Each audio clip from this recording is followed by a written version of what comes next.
Bismillahirrahmanirrahim. Assalamualaikum warahmatullahi wabarakatuh. Waalaikumsalam warahmatullahi wabarakatuh. Jamaah. Yeah. Oh jamaah. Yeah. Alhamdulillah. Alhamdulillahirabbil alamin wassalatu wassalamu ala asrofil anbiya'i wal mursalin wa ala alihi wa sahbihi ajmain amma ba'du. Jamaah Islam indah yang dirahmati oleh Allah Subhanahu wa taala, aku ada pantun lagi nih. Betul Ustadz. Di pesantren banyak santri. Kembali lagi dengan Saskia Putri.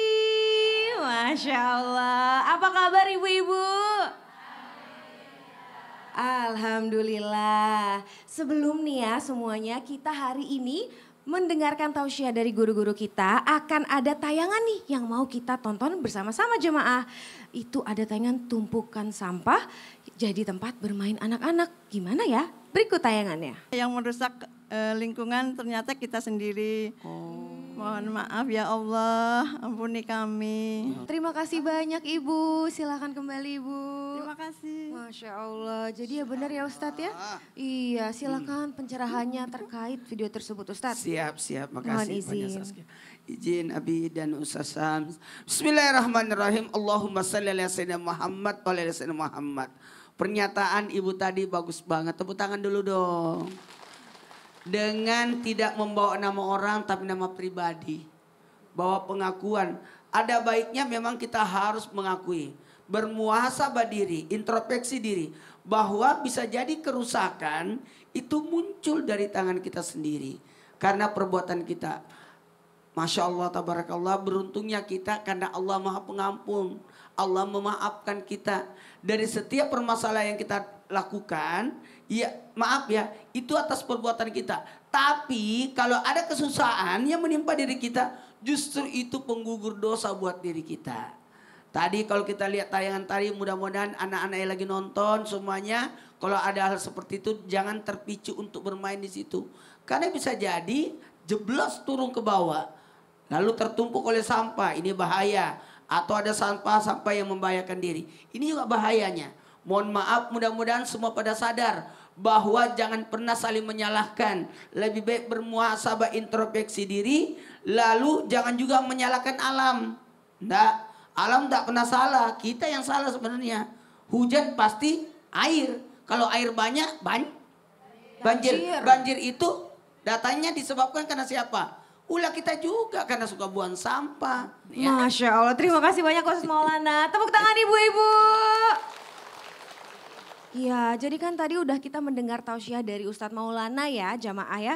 Terus kan jadinya kita menyadari nih kalau banyak hal yang kita suka remehin gitu ya. Kayak sepele gitu. Padahal sebenarnya dikit-dikit lama-lama menjadi bukit, lama-lama bisa jadi banjir yang membahayakan kita semua ya jamaah. Betul ya jamaah ya?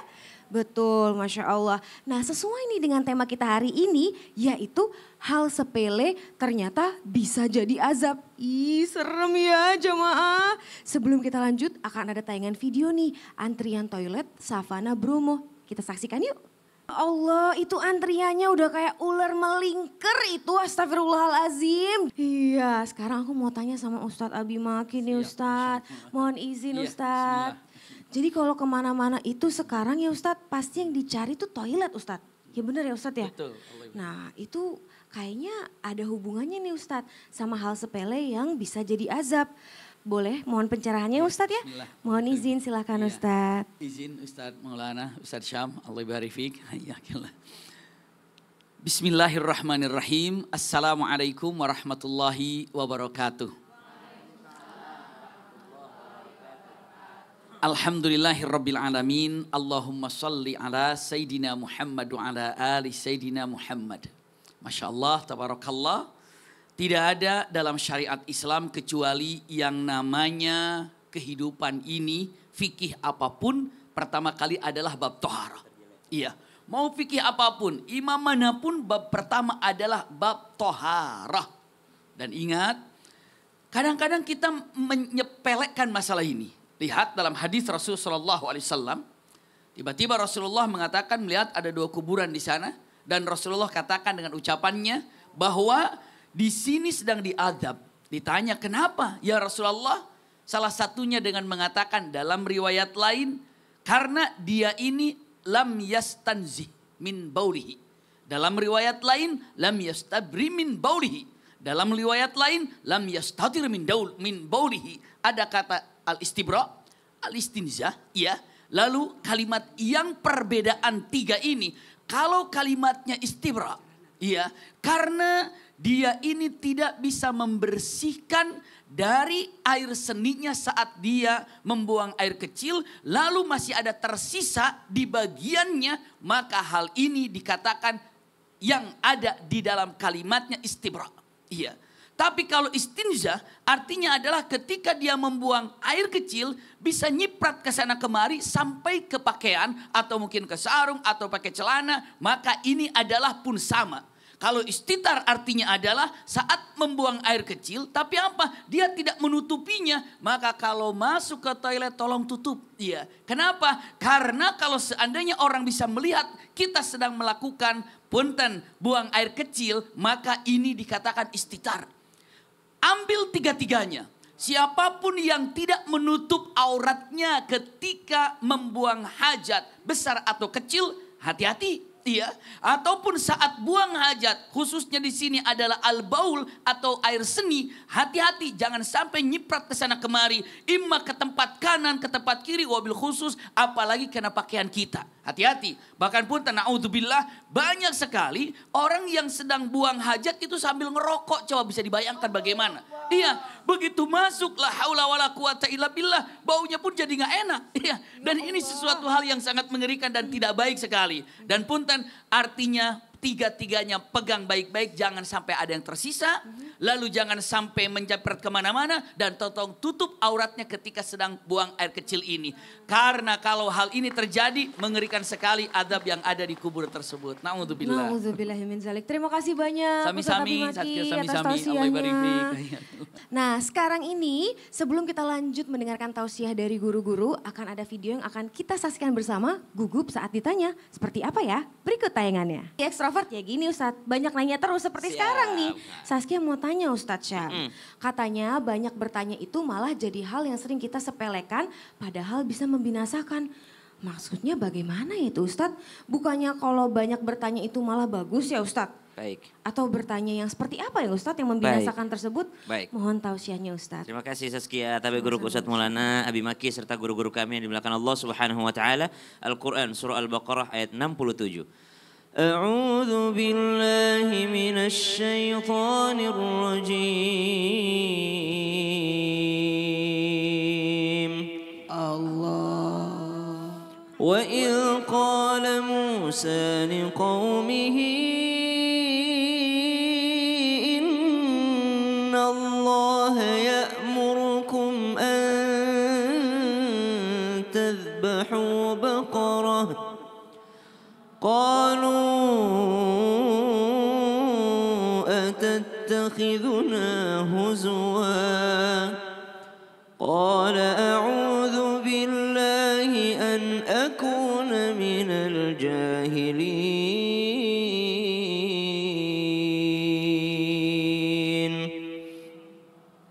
Nabi SAW seringkali memberikan pelajaran dengan pertanyaan. Contoh misalnya Nabi SAW nanya dulu sama sahabat, atadruna mal muflis, apakah kalian tahu yang mana orang bangkrut? Maka para sahabat menjawab, orang yang tidak punya dirham, orang yang tidak punya harta. Lalu Nabi memberikan pelajaran, itu bangkrut dunia. Tapi ada orang yang bangkrut akhirat. Bangkrut akhirat itu orang yang datang bawa pahala sholat, pahala puasa, pahala umroh, pahala haji. Namun sering nyakitin orang. Akhirnya dia bangkrut di akhirat karena pahalanya dikasih sama orang. Ini pelajaran dari pertanyaan. Contoh lagi misalnya Nabi SAW nanya kepada sahabat, siapa yang mau mengambil di mana nasihat ini untuk dia amalkan atau dia ajarkan? Nanya dulu tuh. Berarti ilmu bisa datang dari pertanyaan. Bahkan ketika ditanya Abdullah bin Mas'ud, bimanil tal'ilm, bagaimana caramu engkau mendapatkan ilmu? Maka kata Abdullah bin Mas'ud, bilisanin sa'ul, dengan lidah atau lisan yang senantiasa bertanya. Tapi bertanya dalam Islam ada kategorinya. Bertanya untuk hal-hal ibadah, dalam hal kewajiban ibadah, untuk memperlancar atau menyempurnakan ibadahnya ini wajib. Misal bertanya bagaimana caranya tadi membersihkan setelah buang air kecil biar nggak dapat azab, tuh wajib hukumnya. Bagaimana caranya sholat yang benar, bagaimana cara menutup aurat yang benar. Tapi ada pertanyaan-pertanyaan yang akhirnya memberatkan. Mana itu pertanyaan memberatkan? Udah nanya tentang aurat, gimana perempuan auratnya, penutup auratnya. Nanya lagi merek apa jilbabnya. Wah, itu nyusahin diri itu. Harus bagaimana warnanya. Subhanallah, itu nyusahin diri. Kenapa? Karena Islam cuma menentukan tidak berbayang, tidak membentuk lekukan tubuh, itu kan melapisi kainnya. Itu Islam sudah menjelaskan. Tapi jangan menimbulkan pertanyaan yang tidak penting yang akhirnya memberatkan. Nabi pernah menegur sahabat yang nanya, "Ya Rasulullah, haji itu tiap tahun atau gimana?" Nabi nggak mau jawab. Iya, Akhirnya Nabi bilang, saya tidak menjawab karena kalau saya bilang iya akan memberatkan bagi kalian kalau harus haji tiap tahun. Kalau Nabi bilang udah haji bagi yang mampu aja udah. Iya, jadi nggak usah banyak tanya yang jadinya malah memberatkan diri sendiri ya Ustaz ya. Kalau kata Nabi jangan seperti umat terdahulu banyak bertanya lalu menyelisihi para nabinya. Seperti yang kita bacakan dalam surah Al-Baqarah tadi, umat Bani Israel disuruh menyembelih sapi, dia nanya lagi, sapi yang bagaimana? Sapi warna apa? Ya Sapi betina Allah. atau sapi jantan? Wow, malah Terus nyusahin. itu pertanyaannya nggak habis-habis Ustaz. Siap. Jadinya malah susah nyari sapi yang Siap. seperti apa. Terima kasih Sama-sama, banyak Saskia. Ustaz Syam. Tepuk tangan ibu-ibu. Masya Allah. Jamaah. Jamaah, tadi kan baru ada 2 tuh yang dijelaskan hal apa sih yang sering dianggap sepele tapi bisa mendatangkan azab. Yaitu yang pertama apa jamaah? Tidak bersih dalam istinja. Yang kedua banyak bertanya hingga menyelisihi syariat. Kira-kira apa lagi ya selanjutnya nih hal-hal yang sepele tapi bisa mendatangkan azab bagi kita? Jangan kemana-mana, tetap di Islam itu Indah, Jamaah Alhamdulillah.